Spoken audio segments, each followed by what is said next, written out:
Now, for those of you who have seen my previous fanfiction stories, you pretty much know the drill here. This is obviously the first part, and like usual, new ones will be put up every Tuesday until the story is done. Also, I want to make it clear before I even get started that my goal here with this story is entirely for fun. It's not me trying to proclaim how I think The Last Jedi should have gone, or that I could have done it better. One way or the other, love it or hate it, the movie is what it is, and this will simply be my attempt to tell a completely different story that, from my point of view, relates back more to not only the story that J.J. Abrams began in The Force Awakens, but one that ties back a bit more to the previous two trilogies as well. Anyway, without further ado, let's start this story. We start in space, looking at a seemingly endless number of stars before the camera pans down and we see a blue, mostly water-covered world before we're taken to the surface of that world, to a small green mountain-like island that is also the first Jedi Temple, which is where we find Rey handing a lightsaber that once belonged to Luke Skywalker, and his father before him, back to Luke, who only stares at it with a look on his face that is almost impossible to discern. Finally then, with an unsure hand, Luke reaches out and takes hold of the lightsaber and looks it over for a few moments before he turns his attention back to Rey and says, "Who are you?"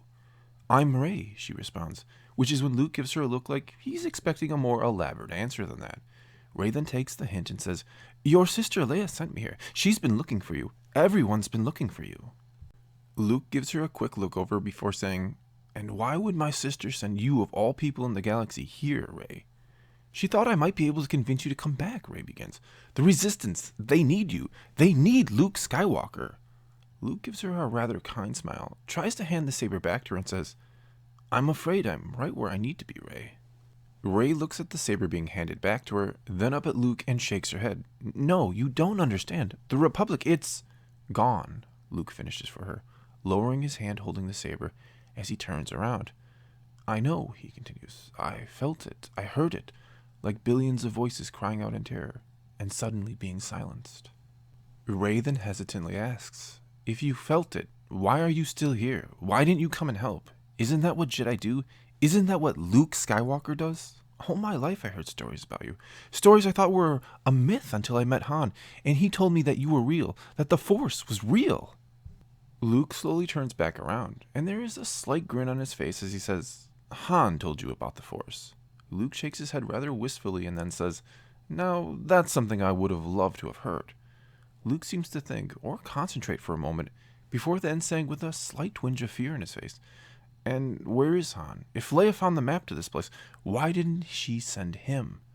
Luke quickly sighs and then says to himself softly, "Because he's no doubt still angry about everything." Rey lowers her gaze and shakes her head a bit and says, "No, that's not why he's not here. He didn't come because he was killed." The news hits Luke almost like a physical blow, and we watch him stagger back a few steps as he looks for something to brace himself against. Finally, with his hands on his knees, we hear him mutter, "I should have felt it." Then Luke shakes his head, shuts his eyes tight, and says again, mostly to himself, "There's just been so much suffering, so much death." The pain and regret is obvious on Luke's face, and that's when Rey takes a bold step forward and says, "Which is why we need you to come back." Luke gives her another long look before saying, "We need. Why do you say that, Rey? Why is this your fight? And where did you get that lightsaber?" "It called out to me," Rey replies simply. "It showed me things, and I think you can help me understand them. I think you can help me control whatever this is I feel." Luke lets out the smallest of sighs and then says, "What you feel, Rey, is the same thing all living things feel. It's the Force, and it is strong with you. That much I could tell the moment your ship came out of hyperspace. But I cannot help you control it." Rey looks at him both confused and upset and then says, "Why not?" Luke gives her a small smile and says, "Because the Force is not meant to be controlled, Rey." The confusion on her face grows as she says, "But the Jedi, I've heard stories of all the things they could do, the things you did. You used the Force to destroy the Empire, to destroy Darth Vader and the Emperor himself." Again, Luke smiles and says, "I've heard those same stories about Luke Skywalker, but none of them are true." Again, Rey looks confused, but before she can say anything, Luke instead says, "It was my father that destroyed Darth Vader and the Emperor, not me." Rey shakes her head, leans closer, and all but whispers, "But I'd heard that your father was Darth Vader. I remember hearing not long ago that the truth had come out, and how it destroyed your sister's political career as a senator in the New Republic, forced her to go off and form a resistance against the rising threat of the First Order. Luke once again smiles gently at her and says, Anakin Skywalker was our father, and in his final moments he overcame and destroyed Darth Vader. Rey blinks in confusion a few times and says, So Vader wasn't really your father then? That was all a lie. Luke grins and says, From a certain point of view. Rey shakes her head and says, This is all far more confusing than I expected it to be. What is? Luke asks. This Jedi stuff. The stories I heard about them said that... She begins, but Luke cuts her off and simply says, The stories you heard about them are not all true, Rey. Rey then nods her head and says with a bit of an eager look, Is this my first lesson then? Once more, Luke hands her the lightsaber, and this time Rey takes it. He then says, There will be no lessons, Rey. Her face then drops and she responds, But I've come here to become a Jedi. I've come here so that you'll train me. Luke again gives her a rather kind smile before he proceeds to walk right past her. And as he's walking away from her, he says, That's not how it all works, Rey. She then turns around, watches him for a moment and calls out, Then what must I do? Tell me what it is and I'll do it. Tell me what I have to do so that you'll train me to stop Kylo Ren. Hearing that name stops Luke dead in his tracks, and he slowly turns around and says, What do you think you know about Kylo Ren? Rey starts to march towards him, and as she does, she says that you started to train him, and he turned on you, that he killed your other students and joined with Snoke and the First Order. For a long moment then, Luke stares off into the distance at nothing, before he suddenly turns and just starts to walk away again. And as he does, he says, Keep the saber if you'd like, Rey. I have no need for it. And stay as long as you'd wish, though you'll find there's nothing here for you. In fact, there's nothing much left here for anybody. Rey then calls out, Then why are you still here when the galaxy needs you? But Luke doesn't answer, and instead keeps walking away, and the scene ends. And now we find ourselves back in space, though this time we see a small fleet of First Order Star Destroyers hovering above a gray world covered in swirling storm clouds. A moment later, we watch as Kylo Ren's shuttle leaves one of the Star Destroyers and begins to descend towards the planet. Another moment later, we watch as the shuttle enters the atmosphere and finds itself amidst a giant thunderstorm as it approaches some type of massive castle-like structure that seems to be half made of old stone and half made of new Durasteel. After we watch the shuttle land, we're quickly taken into a wide, dark stone corridor where Kylo Ren, wearing his helmet, quickly marches towards a set of Durasteel double doors that slide open as he gets near, and beyond them is a cavernous chamber where at the far end sits Supreme Leader Snoke, seated upon an elevated throne wearing dark gray or black robes. Kylo Ren takes but a few steps into the room before falling to his knees and lowering his head, which is when we also notice that Snoke is currently listening to a bluish hologram of General Hux. And we hear as Hux apologizes for the loss of Starkiller Base, though he believes Kylo Ren deserves most of the blame. We also hear that, though it was a great setback for the glorious First Order, their fleet has already been deployed and is tracking down and destroying any New Republic warships that were not in the Hosnian system, thus making sure no counterattack can be mounted, and that it's only a matter of time before what's left of the Senate has no choice but to declare the First Order the new protectors of the Republic, and to deem Supreme Leader Snoke the new Chancellor. Finally, when the hologram of Hux fades away, we see Kylo Ren tense up and his head lowers closer to the floor. That's when Snoke says, Who bows before me but the mighty Kylo Ren, who was bested and scarred by an untrained child? Tell me, Master of the Knights of Ren, why are you still worthy to be my apprentice? Kylo then says, The Force was with her, Supreme Leader. Her connection to it was strong. Stronger than your own? Snoke asks back with a mocking grin. Kylo Ren shakes his head and says, Of course not, but, Snoke interrupts, she was still able to defeat you. Tell me, how was such a thing possible? How could a Skywalker be defeated by a worthless scavenger from Jakku? We see Kylo's head shake from side to side a bit before he says, I thought I could turn her. I thought... He starts to say, but Snoke cuts him off and says, You thought she would one day make a powerful ally against me. You thought, like a Sith. We watch as Snoke then springs to his feet before he makes a very small, subtle movement of the hand which flings Kylo Ren back and pins him to the wall. Snoke then says, You have so much promise, so much potential, but what you can one day become pales in comparison to what I already am. Snoke makes another small movement of the hand, and Kylo Ren falls to the floor, and immediately again assumes a kneeling position with his head lowered and says, I wish only to serve you, Supreme Leader, to learn from you. Snoke then says, as he again sits, what you still need to learn is not something that can be taught. Kylo raises his head. I don't understand. Snoke, now leaning back in his throne, then says, and that is the problem.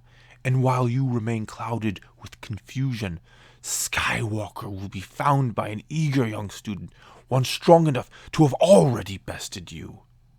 To that, Kylo Ren shakes his head and seems to blurt out almost without even thinking, I know where she's gone, where Skywalker is. I seen him in her mind. Snoke now slowly leans forward and says, then tell me, where is Skywalker? An island, Kylo Ren begins nervously. It called to her. That's where he is. He's looking for something there, waiting for it. For a long moment, Snoke is silent before he says, his face twisting into a snarl, you saw an island that called to her. Nothing more than an island. One lone island set within a galaxy of billions of stars and billions of more planets. Kylo Ren's head drops almost to the floor as he says, I can find it, Supreme Leader. The Force will lead me to it, just like it led me to you. For a long moment, Snoke seems to consider it before giving a flutter of the hand, almost as if shooing away Kylo Ren as he says, go, take your Knights of Ren and find this island and destroy Skywalker. Kylo Ren's head then pops up and he says, but such a challenge is beyond you, Snoke finishes for him. Kylo says nothing to that, and after a moment of silence, Snoke says, perhaps it is, but all Skywalkers share the same weakness. Compassion. Exploit his while finally extinguishing yours once and for all, and you can and will defeat him. And when you do, return to me with the girl. Failure will not be tolerated again. We then switch scenes, and we again find ourselves in space, and now see a small squadron of X-Wings engaged in battle with a large number of TIE fighters. We then focus in on one of the X-Wings, the black one, and after it does a beautiful maneuver where it destroys 3 TIEs in quick succession, we're taken into the cockpit and see Poe Dameron. We then hear over his comms the voice of General Leia Organa say, Poe, I thought I specifically said you weren't allowed to bring any of your friends back with you. We then get a shot from Poe's perspective and see that he and the rest of his squadron are flying right for a Resistance ship, before we get another shot showing that they are also being pursued by 2 First Order Star Destroyers that have just deployed even more TIE fighters. That's when we hear Poe say, sorry General, but they were rather insistent. We then cut to a shot of Poe taking out another TIE fighter, before we then shift scenes and find ourselves on the bridge of the Resistance ship, where General Organa stands with her arms folded, staring out a viewport at all the approaching ships. We then hear her say, the hangar's clear, Poe, and we're ready to jump. Say goodbye to your new friends and get your squadron on board immediately. We then switch back to Poe and hear him say, you heard the General, everyone. Let's clean up the last of these TIEs and get out of here. We then watch as Poe and his squadron take out the rest of the TIEs they'd been engaged with before making an emergency landing on board the Resistance ship, and then watch as the ship jumps to hyperspace just as the other TIEs arrive and the First Order Star Destroyers open fire on it. We're then again back on the bridge of the ship, where General Organa is speaking with Admiral Akbar and other members of the Resistance leadership when Poe arrives on the bridge, still wearing his orange flight suit. He then immediately goes right up to Leia and interrupts their conversation and says, you were right, General. The First Order has put a huge price on the head of any and all members of the New Republic Senate that weren't in the Hosnian system when it was destroyed. And the thing is, they want them alive. Or at least that's what your, contact told us. Leia nods and says, and how is Gregor the Hutt doing these days? Poe frowns and responds, well, he was ready to feed us to one of his pets till I told him you'd sent us. But apparently, you're quite revered amongst the Hutts, General. Leia gives a modest shrug and then says, well, I did have a small part to play in ending Jabba's reign. Most of the Hutts were quite thankful for that. Poe gives a bit of a grin and says, only a small part? He showed me a recording of you choking Jabba with a chain, General. And might I say, you do look good in gold. Leia frowns and then says, try to stay on target, Commander. What else did Gregor tell you? Poe quickly wipes the grin from his face and replies, he said most of the surviving senators were now gathering at some type of secret backup location to ensure the continued working of the Republic. Said there was even some type of emergency plan already in place in case something like this happened. Leia nods and says, the Alderaan Protocol. I was the one who proposed it and made sure it passed when I was still in the Senate. Poe then says, Gregor said he knew where this gathering place was, that he tracked one of the senators there, and he seemed a little too willing to tell me where it was instead of just sending his men there to capture them and collect on the bounties. Which means... And that's when Admiral Akbar quickly chimes in and says, which means it's a trap.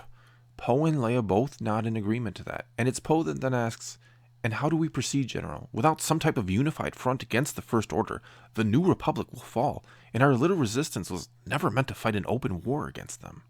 Leia then sighs and shakes her head before saying with a resolute look on her face, we can't allow the New Republic to fail. I refuse to believe I fought this fight my whole life only to see the Empire return here at its end. Leia then walks away from them to the viewport where the stars are streaking by, and she closes her eyes and mutters one word. Luke. And that's when we watch as Leia's face slowly morphs into the face of Luke, and we now find ourselves back on the island of the First Jedi Temple, and see Luke with his eyes closed, sitting, or rather floating perhaps a foot off the ground, cross-legged while he meditates atop a grassy hill. Standing a good distance away from him are Rey, along with both Chewbacca and R2, and we hear Rey ask of them, how long's he going to do this for?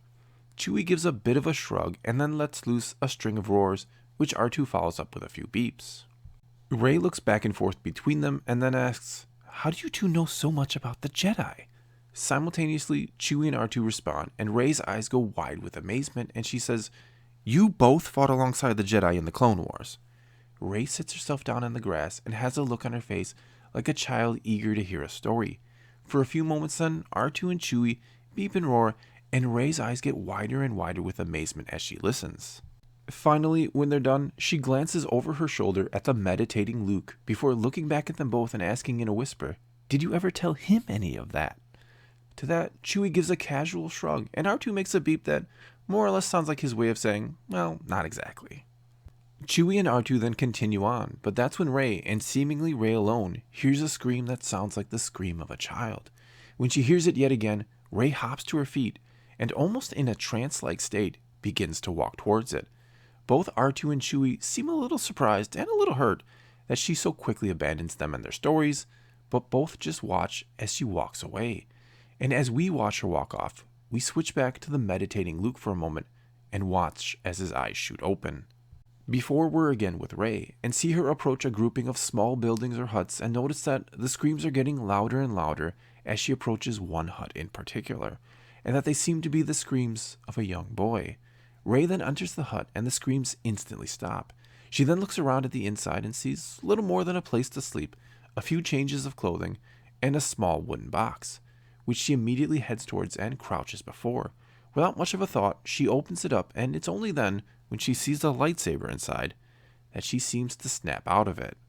She then frowns and mutters to herself that she can't believe she's going to do this again, as she reaches out and quickly snatches up the lightsaber. And when she does, there is a jarring flash of light, before she finds herself in a small dark room that appears to be a bedroom. And as she turns around and looks all about, she suddenly realizes that in the bed is a young boy, maybe 8 years old, and that he seems to be staring directly at her. That's when Rey mutters to herself softly, Ben, which the boy seems to hear, for he has a slight reaction to hearing the name. But that's when Rey notices the boy has begun trembling with fear and looking past her. Rey then slowly turns around and sees a shadowy figure standing in the doorway, and as it takes a few steps forward, we see that it is Darth Vader, but there is no mechanical breathing, only silence. Rey then takes a few steps back, raises the saber that she still clutches, and ignites it and seems surprised by the crimson red blade that springs to life. Nevertheless, she moves between the boy on the bed and Vader and holds the saber and stands in a defensive posture. But that's when Vader simply raises a hand and catches Rey in a force choke and begins to lift her off her feet. Rey then drops the saber and clutches at her neck before being flung aside like a rag doll. Vader then takes a few strides towards the boy, who then cries out in sheer terror, and as he does, everything in the room begins to shake and tremble, slowly at first, but then violently. The windows to the outside world then shatter, and within a few seconds, a younger version of Han and Leia run into the room and to the bedside. By now, the image of Vader is gone, and they don't seem to see Rey. Han and Leia can only look at each other as they hear their son crying about the monster in the mask that is coming for him. That's when there is another flash, and we now find ourselves at a spaceport in the middle of a massive, bustling city, and see the same boy at about the same age, standing with Han Solo, who has his hands on the boy's shoulder, while not far in the distance, Luke and Leia speak quietly to each other. Rey stands not far from them, and seems to be completely unnoticed, as we hear Luke say, "You don't know what it is you're asking of me, Leia. I'm not ready for this. I don't know what I'm doing yet. Not enough to train another, especially one so full of fear." Leia takes Luke by the hand and says, "We don't know what else to do, Luke. He has nightmares about him." Luke sighs, looks past Leia for a moment at the young Ben, and then says, "Did you tell him the truth?" Leia quickly shakes her head. "No, all things considered, I didn't think it was wise to tell him that this monster that he sees in his nightmares was not only real, but his grandfather. I feared that would only push him closer to the dark side." Luke thinks it over for a moment, but only sighs and says, "I honestly don't know how to train him, Leia. I've been from one end of this galaxy to the other, and learned so very little about the Jedi and the Force itself. And after all this time, I've yet to again see either of my old masters. I've yet to see Yoda or Ben since that night on Endor. Or our father. All I've really found in my travels is this," Luke says as he reaches into the pocket of his robe and pulls out what appears to be some type of compass. He then says with a sigh, "But it is yet to do anything or lead me anywhere." We then see Leia squeeze Luke's hand as she says, "Please help him, Luke. You're his only hope, and maybe somehow he could be yours." Luke lowers his head for a long moment, and only again looks up when he realizes young Ben now stands before him, and is taking from his hand the compass, and as soon as Ben touches it, it begins to glow and come to life. That's when Leia and Luke look at each other, both looking excited, yet at the same time, afraid. There is then another flash, and we're back in the hut on the island of the First Jedi Temple, with Rey who looks down at the lightsaber still in her hand. That's when we hear the voice of Luke ask, "What did you see?" which causes a startled Rey to jump, before quickly getting to her feet. She then extends her hand holding the lightsaber out as far as it will go towards Luke, as if afraid to have it too close to her, and she asks, Who did this belong to?" Luke says back, not taking the saber, "It belonged to Darth Vader. Now tell me, what did you see?"